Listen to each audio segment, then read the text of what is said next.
Scientists are screaming from the rooftops about us avoiding going over a 2-degree rise in the temperature of the planet. Why are they so worried about that?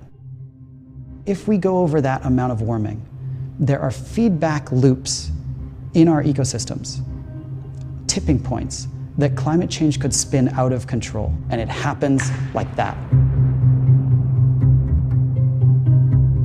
There are switches that can be tripped where suddenly you are in brand new territory and you don't even begin to know what to do about it.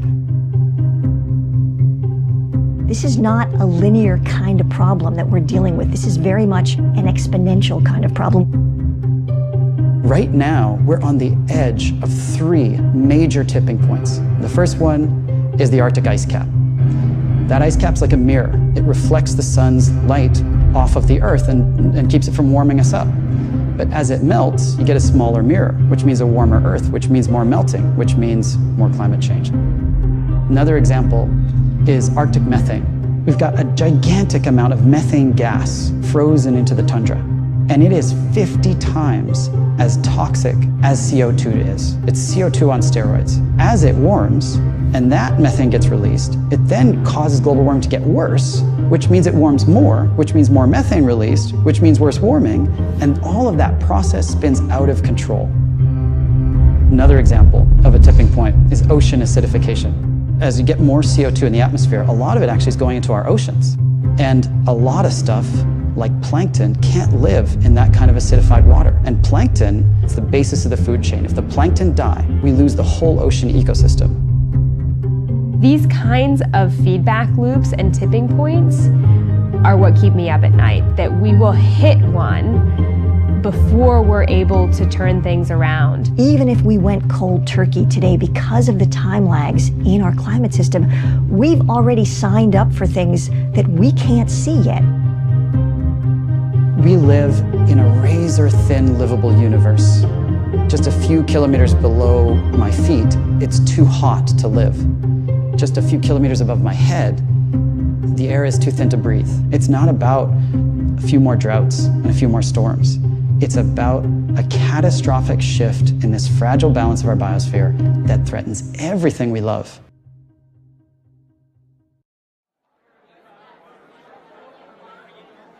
What we all need to be focused on is turnout, turnout, turnout. Youth, is there somebody that wants to do an update from youth, Armando? It's just a quick list of things I wanted to go over. Obviously, a lot of the folks who are working on the youth stuff are at the Climate Justice Youth Leadership Summit. There's a lot of organizing going on right now there for the People's Climate March, so a lot of people who may not have been plugged in already are getting informed about it, and the people who already are informed about it are getting even more people fired up about it. There's a lot of things that we pay attention to, that we focus on, that are fun, but they are short-lived and they are not for the betterment of us. We have to reprioritize what's important to us. Our environment isn't just ice caps melting in Antarctica. We're the ones who face the problems day to day. If you're breathing in smog or your little brother has asthma, that's environmental injustice. And those are things that we have the power to push back on. Imagine being the person who changes the face of climate change so that we don't have to deal with those impacts every day. So on September 21st, we're going to march for climate justice. So who's with us? One of the most exciting scientific findings of the past half-century has been the discovery of widespread trophic cascades. A trophic cascade is an ecological process which starts at the top of the food chain and tumbles all the way down to the bottom. We all know that whales eat fish and krill, and some people, certain politicians in Japan for instance, have argued that killing whales is good for human beings, as it boosts the food available for us to eat. And so you would think. But as the great whales declined, so did the numbers of fish and krill. It seems counterintuitive. Surely their numbers would rise as their major predators disappeared. But it now turns out that whales not only eat these animals, they also keep them alive. In fact, they help to sustain the entire living system of the ocean. Whales feed at depth in waters that are often pitch dark, and then they return to the surface, to the photic zone, where there's enough light for photosynthesis to happen. There they release what biologists call fecal plumes, vast outpourings of poo, poonamis. These plumes are rich in iron and nitrogen, nutrients which are often very scarce in the surface waters. And these nutrients fertilize the plant plankton that lives in the only place where plants can survive, the photic zone. Fertilizing the surface waters isn't the only thing the whales do. By plunging up and down through the water column, they also keep kicking the plankton back up into the photic zone, giving it more time to reproduce before it sinks into the abyss. Even today, though whale populations have been greatly reduced, the vertical mixing of water caused by movements of animals up and down through the column of the oceans is astonishingly roughly the same as the amount of mixing caused by all the world's wind and waves and tides. More plant plankton means more animal plankton, on which the larger creatures then feed. In other words, more whales means more fish and krill. But the story doesn't end here, because plant plankton not only feeds the animals of the sea, it also absorbs carbon dioxide from the atmosphere.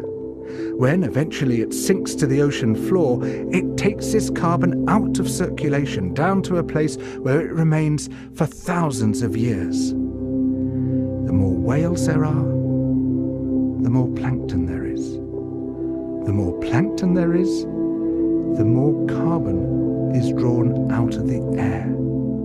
When whales were at their historical populations, before great numbers of them were killed, it seems that they might have been responsible for removing tens of millions of tons of carbon from the atmosphere every year. Whales change the climate. The return of the great whales, if they're allowed to recover, could be seen as a benign form of geoengineering. It could undo some of the damage we've done, both to the living systems of the sea and to the atmosphere.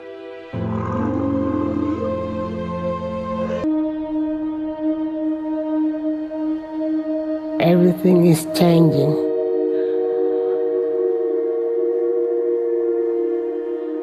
The very idea of human being some sort of natural concept is really going to change.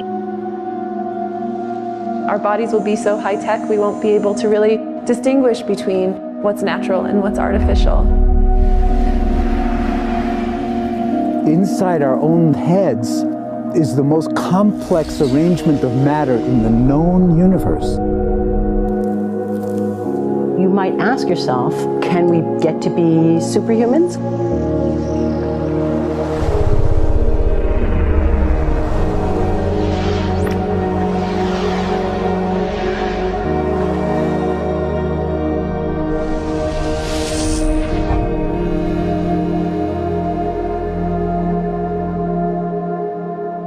The original Industrial Revolution was driven by the discovery that you could use steam engines to do all kinds of interesting things. But that was followed by additional revolutions for electricity and computers and communications technology. We're now in the early stages of the fourth industrial revolution, which is bringing together digital, physical, and biological systems. One of the features of this fourth industrial revolution is that it doesn't change what we are doing, but it changes us. With the ability to visualize brain activity, for example, through a simple consumer-based EEG device, it gives us access to ourselves in ways that we've never before thought possible. It unlocks the black box that is the brain and enables us to really, truly be able to realize an identity that is aspirational. There's now a scientific foundation for the effects of mindfulness on the brain, on the genome, on biological aging. And when the human mind does know itself, then you get the potential for a new renaissance that restructures itself in terms of our relationship to life, our relationship to the planet, our relationship to work. We need a different economic model. And by that I don't mean capitalism versus communism. What I'm talking about is a shift in the system along the lines of the two big changes that happened in the 20th century, Keynesianism, with a much greater focus on health and education and the role of government working with business, and then a reaction against that in late century to neoliberalism, where the focus was on free markets, freedom of the individual, and getting governments out of the way. We need a shift to a new system that will allow us to meet the basic needs of every human on the planet, that will live within planetary means, that will be fairer, and that will be focused as its key goal, not on growth per se, but on maximizing human well-being. And history tells us that a values shift is triggered by creation of a new story about how we want to live.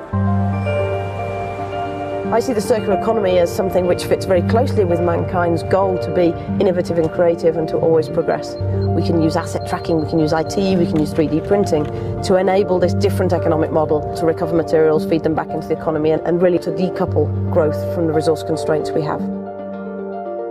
The reason we live in cities is not different today than it was 10,000 years ago. Even if we have got networks connecting us, we still want to have places where we meet in person. So this means the place where we work and the place where we live are much closer to each other, a city where we don't need to have big supply chains in order to produce things, where many things can be sourced locally thanks to 3D printing and robotics. So if we're able to do something to transform cities, to make them more efficient, then the impact can be huge. Think about the process.